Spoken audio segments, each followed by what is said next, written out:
Hello student, welcome back to Pragati classes. तो बहुत ही important video आप सभी स्टूडेंट के लिए, क्योंकि हम यहाँ पर कर रहे हैं lesson wise important question answer, जो कि आपके बोर्ड एग्जाम में बहुत ज़्यादा काम आने वाले हैं। अगर आप ये सारे क्वेश्चंस को कर लेते हो तो कोई भी क्वेश्चन हो सकता है कि लैंग्वेज चेंज हो, लेकिन पर्टिकुलर आंसर जो है ना, आप इनमें से आसानी से लिख दोगे।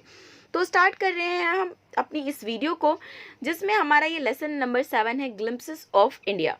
तो इसमें बेसिकली ये जो आपका लेसन है, इसमें 3 स्टोरी को दिखाया गया है, मतलब इंडिया की खूबसूरती को, मतलब इंडिया की एक झांकी प्रेजेंट की गई है इस लेसन के थ्रू।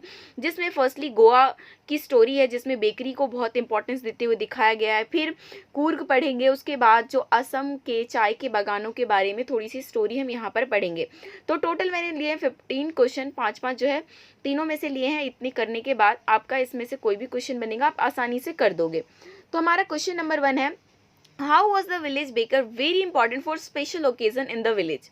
जो विलेज बेकर थे इतने ज़्यादा इंपॉर्टेंट क्यों थे कोई भी जब स्पेशल ओकेजन होता था विलेज में, ठीक है ना। तो इसका आंसर क्या है, the village baker was specially important for festive occasion. The villagers were much fond of the sweet bread known as bol. जितने भी विलेजर्स थे वो स्वीट ब्रेड, मतलब मीठी ब्रेड जिसका नाम बोल था, वो उसके बहुत ज़्यादा फॉन्ड थे। Marriage gifts were meaningless without these sweet bread. Marriage gift एकदम मीनिंगलेस माना जाता था जब तक ये स्वीट ब्रेड ना हो, मतलब it's a compulsory. Sandwiches, cakes and bolinhas were a must for Christmas as well as other festival. चाहे क्रिसमस हो या कोई भी फेस्टिवल हो, सैंडविच, केक और बोलिनहास बहुत ही इंपॉर्टेंट, मतलब एकदम मस्ट, वो होना ही चाहिए। These were made with the bread. और ये सारी की सारी चीज़ें किससे बनाई जाती थी, ब्रेड से बनाई जाती थी, जिस वजह से वहाँ पर विलेज बेकर इतने ज़्यादा इंपॉर्टेंट थे। ओके, ये क्वेश्चन गाइज आप सोच रहे हो कि मैं स्क्रीनशॉट लेके रख लूँ, लेकिन नहीं। अगर आप इस वीडियो को सुनोगे ना तो 50 to 60% तो आपको अभी ही लर्न हो जाएगा। उसके बाद आप दोबारा रिवीजन के लिए PDF ले सकते हैं, मैं उसको जो है टेलीग्राम पे शेयर कर दूंगी, लेकिन इस वीडियो को कम्प्लीटली ज़रूर देखिए। नेक्स्ट आपका क्वेश्चन नंबर 2 है, when did the baker collect his bills.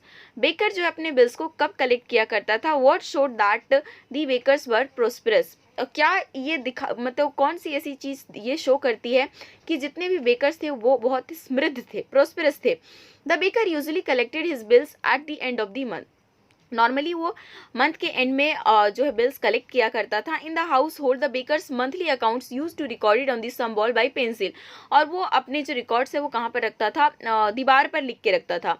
Baking was a profitable business in those days. उन दिनों में बेकिंग जो है, बेकरी का बिजनेस बहुत ही प्रॉफिटेबल हुआ करता था। उनके फैमिलीज कभी भी भूखे नहीं मरे। Their plump body showed that they were prosperous. और उनकी जो मोटी ताजी बॉडी थी वो ये शो करती थी कि हाँ वो बहुत ही समृद्ध थे। नेक्स्ट है, what do the elders reminisce about and why. जो बूढ़े बुजुर्ग लोग थे, ठीक है ना, वो उन मतलब वो क्या याद करते हैं और क्यों याद करते हैं, ठीक है ना, ये क्वेश्चन हमसे पूछा हुआ है। The elders रेमिनिस नॉस्टैल्जिकली about the good old Portuguese days and Portuguese loaves of bread. जो बूढ़े बुजुर्ग उन चीज़ों को याद करते हैं कि कैसे वो पुराने हमारे दिन थे, पोर्तुगीज दिन थे, और जबकि लोगों में इतना ज़्यादा ब्रेड को लेकर जो है प्यार था एंड ऑल, इन सारी चीज़ों को वो याद करते हैं और उसको इस तरीके से वो एक्सप्लेन करते हैं। The loaves of bread were an integral part of Goa's life. तो गोवा के लोगों के लिए जो ब्रेड होना बहुत ही एक महत्वपूर्ण हिस्सा था उनकी ज़िंदगी का। मैरिज वर मीनिंगलेस विदाउट स्वीट ब्रेड। जितनी भी शादियां होती थी स्वीट ब्रेड के बिना मीनिंगलेस होती थी। The lady of the house must prepare sandwiches on her daughter's engagement. घर की जो लेडीज़ होती थी उनको इम्पॉर्टेंट होता था कि वो सैंडविचेस प्रिपेयर करेंगी जब भी उनकी बेटी की एंगेजमेंट होगी, शादी होगी। Christmas and other festival must have cakes and bolinhas. Christmas और जो भी दूसरे फेस्टिवल होते थे उसमें केक और बोलिनहास का होना ज़रूरी था। They still remember the jingling third of baker in the morning. वो अभी भी जिंगलिंग थर्ड साउंड को याद करते हैं कि किस तरीके से बेकर जो है मॉर्निंग में आया करता था। नेक्स्ट क्वेश्चन है, how did the baker make his musical entry on the seen in the morning. Baker की जो म्यूजिकल एंट्री के सीन को यहाँ पर आपको बताना है किस तरीके से मॉर्निंग का जो है नज़ारा होता था। The baker made his musical entry in the morning, ठीक है ना। The jingling third of his bamboo woke up the people in the morning. तो जो उसकी जिंगलिंग म्यूजिक होती थी उसकी वजह से लोग जो है जाग जाते थे मॉर्निंग में, he use to come at least twice a day, वो दिन में कम से कम 2 बार आया करता था। The children run to meet and greet him, जो बच्चे जो है उससे मिलने जाते थे, ठीक है ना। For children it was not just for the love of loaf but for the love of jingling music, ऐसा नहीं था कि बच्चों को सिर्फ और सिर्फ ब्रेड से प्यार था इस वजह से जाते थे, नहीं, वो उनके जिंगलिंग म्यूजिक से भी उनको बहुत ज़्यादा प्यार था। नेक्स्ट क्वेश्चन है, what did the baker wear in the Portuguese days and when the author was young, ठीक है ना। तो इसका आंसर है kabai was a particular dress, a single piece frock reaching down the knees which the bakers use to wear in old days, पुराना जब Portuguese days था, पुराने दिनों में जो क्या पहनते थे, एक ड्रेस पहनते थे जिसका नाम कबई हुआ करता था, एक सिंगल पीस फ्रॉक हुआ करता था जो कि नीज तक पहुंचता था और वही बेकर्स पहना करते थे। But later it was replace by shirt and trouser, लेकिन बाद में जो है ये रिप्लेस हो गया किससे, शर्ट एंड ट्राउजर से, विच वर लॉन्गर दैन दी शॉर्ट, जो कि शॉर्ट से तो लंबे थे लेकिन फुल लेंथ से छोटे थे, ठीक है ना। तो ऐसी इनकी ड्रेस बाद में हो गई थी। अब नेक्स्ट क्वेश्चन है, why are people of Coorg known as descendant of Arabs, जो कुर्ग के लोगों को अरब के वंशज के रूप में क्यों जाना जाता है, ठीक है ना। The theory of the people of Coorg as descendant of the Arabs draw support from the long black coat with an embroidered waist belt worn by the Kodavus known as kupya. Basically ये जो थ्योरी है कि जो कुर्ग के लोग हैं वो अरब के वंशज हैं, ये कहाँ से हमें पता चलता है, क्योंकि वहाँ के लोग जो है लॉन्ग ब्लैक कोट पहनते हैं विद एम्ब्रॉयडर्ड वेस्ट बेल्ट, ठीक है ना। और जो वहाँ पे एक प्रजाति है कोराबूस, जिसको कुपिया के नाम से भी जाना जाता है, वो ये ड्रेस पहना करती है और यही ड्रेस जो है अरब के लोग पहना करते थे। It resembles the kupya worn by the Arabs and the Kurds, तो उसी चीज़ को जो है, उसी वजह से जो है हमें ये जानने को मिलता है कि जो कुर्ग के लोग हैं वो डिसेंडेंट है अरब्स के। नेक्स्ट क्वेश्चन है, Coorg is a tourist paradise discussed with reference to extract from glimpses of India. Coorg जो एक टूरिस्ट पैराडाइज है और आपको इस लेसन के रेफरेंस में आपको इसका आंसर देना है। तो Coorg is a smallest district of Karnataka, Coorg क्या है, कर्नाटका का एक छोटा सा डिस्ट्रिक्ट है, situated Midway between Mysore and coastal town of Mangalore, जो कि कहाँ सिचुएटेड है, मैसूर और कोस्टल टाउन है मैंगलोर का, उसके बीच में। It is a beautiful region of rolling hills and lush green rain forest, एक बहुत ही सुंदर जगह है जहाँ पर कि पहाड़ियाँ और मतलब लश पूरी हरियाली भरी रेन फॉरेस्ट है। It is also famous for hospitality, valour, wildlife and adventure sports, और इसके अलावा ये इस चीज़ के लिए भी फेमस है कि यहाँ के लोगों का वेलकम बहुत अच्छी तरीके से करते हैं, वहाँ पे वाइल्ड लाइफ और जो एडवेंचरस स्पोर्ट्स एंड ऑल, इस चीज़ को लेकर भी वो काफ़ी फेमस है। नेक्स्ट है, what is Coorg famous for, Coorg जो है किस चीज़ के लिए फेमस है और बेस्ट सीजन क्या है वहाँ पर विजिट करने के लिए।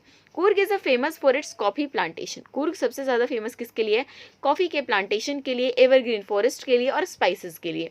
30% जो उसका एरिया है वो कवर्ड है किससे, एवरग्रीन रेन फॉरेस्ट से। The air is full of coffee flavour, पूरा जो हवा होता है ना कॉफ़ी फ्लेवर से फुल होता है। The best season to visit this places from September to March, अब बेस्ट सीजन जो है वहाँ पे विजिट करने का वो कौन सा मंथ है, सितंबर से लेकर मार्च तक। नेक्स्ट है, describe the origin of Kaveri and the sea around it, जो कावेरी बेसिकली रिवर है तो उसके ओरिजिन को डिस्क्राइब करना है और वहाँ के आसपास के एरिया को। The river Kaveri originate from the hills and forest of Coorg, जो कावेरी रिवर है वो कहाँ से निकलती है, कुर्ग के पहाड़ियों और जंगलों से। महासीर है large fresh water fish abound in these water, और इस पानी में कौन सा एक मछली रहती है जिसका नाम महाशीर है। Kingfisher dive for their catch, kingfisher जो वहाँ पे गोता लगाते हैं पकड़ने के लिए, मछलियाँ पकड़ने के लिए। The squirrel and langurs drop half eaten fruit for the mischief of enjoying the splash and the ripples in the clear water, और जितनी भी गिलहरियाँ हैं, लंगूर हैं, वो आधा आधा फल खा के गिरा देती हैं।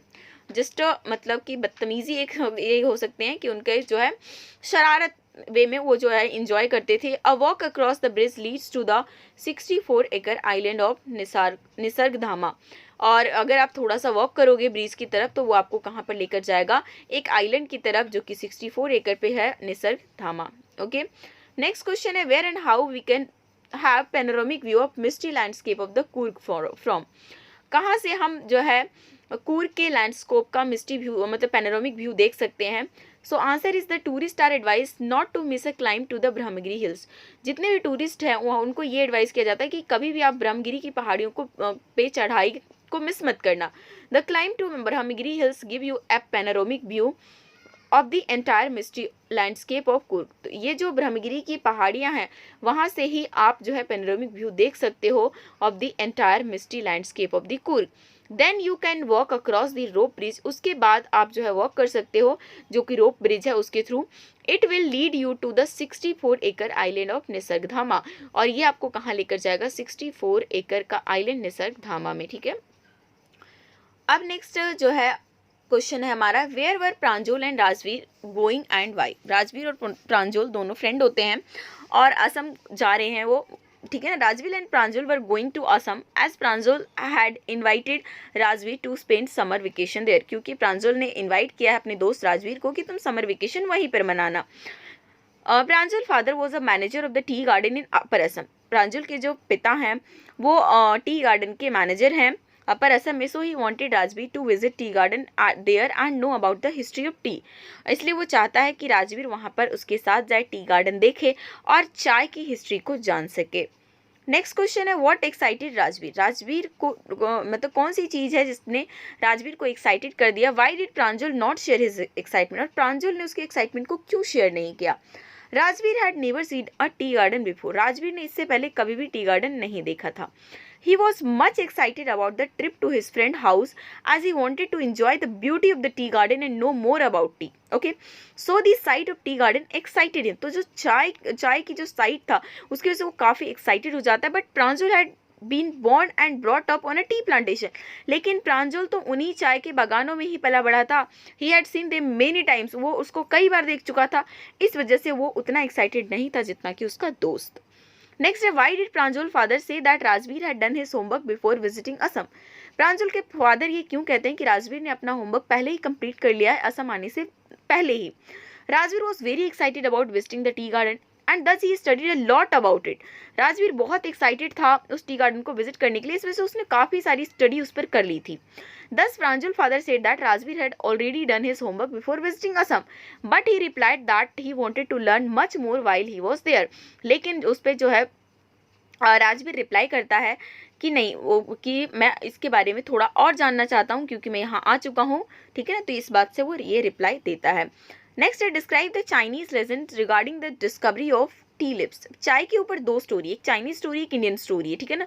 दोनों ही इंपॉर्टेंट है, दोनों को ही आपको करना है। There is a Chinese legend regarding the discovery of tea leaves, एक चाइनीज लेजेंड स्टोरी है कि चाय की डिस्कवरी किस तरीके से हुई। One Chinese emperor always boiled water before drinking, एक चाइनीज एम्परर था जो कि हमेशा पानी को उबाल कर पिया करता था। One day a few lips of twigs burning under the pot fail into the water giving a delicious flavour, एक दिन क्या होता है कि टहनी की पत्ती जो है उसके वो बर्तन में गिर जाता है जो कि उबालने के लिए वो चढ़ा रखा होता है, और जब वो उसको पीता है तो काफ़ी उसका डिलीशियस फ्लेवर होता है। Those leaves that give the water a delicious flavour, वही पत्तियाँ जो कि पानी में एक डिलीशियस फ्लेवर ले आया, उसी को चाय के रूप में जाना गया। नेक्स्ट क्वेश्चन है और हमारा लास्ट क्वेश्चन है, what is the Indian legend regarding the discovery of tea. Indian की कौन सी इसमें लेजेंड स्टोरी है about the discovery of tea. The Indian legend about the discovery of tea is related to Buddhist, ये किससे, Buddhist से relate करता है। It is said that Bodhidharma और an ancient Buddhist ascetic had cut off his eyelids to avoid sleep during meditation, ये कहा जाता है कि बोधि धर्मा एक एंशिएंट टाइप के बौद्ध तपस्वी थे जिन्होंने अपने आईलिड्स को कट कर दिया था ताकि उनको मेडिटेशन के टाइम पे नींद ना आए। 10 T plants Guru out of his eyelids, और उनके आईलिड्स जहाँ पर गिरे वहाँ से 10 पेड़ निकले, और उन्हीं की जो पत्तियाँ हैं जब निकले उसको गर्म पानी में डाला गया और पिया गया तो उससे नींद जो है चली गई और उसी को चाय का नाम दिया गया। तो ये इंडियन लेजेंड स्टोरी है। होपफुली आपको ये सारे क्वेश्चन समझ में आए होंगे। तो एक बार जब मैं आपको इसका PDF शेयर करूँगी तो वहाँ से भी आप जो है इसको एज अ रिवीजन आप रख लेना। बाकी जो है होपफुली अब मैं ये मान के चलूँ कि आपको अप टू 60% जो है आंसर लर्न हो जाने चाहिए वीडियो देखते देखते ही, और अगर आप इस वीडियो को एक बार और देख लोगे बिफोर द एग्ज़ाम तो वो काफ़ी अच्छा हो जाएगा।